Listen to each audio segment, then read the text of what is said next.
Let's talk about the impact.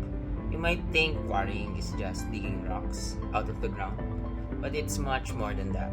In Doña Remedios Trinidad, massive tracts of land are being stripped bare. Forests that took hundreds of years to grow are cleared in weeks.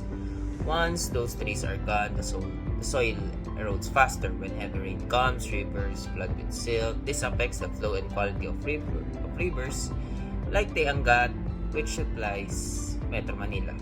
And it's not just the environment that suffers, communities do too.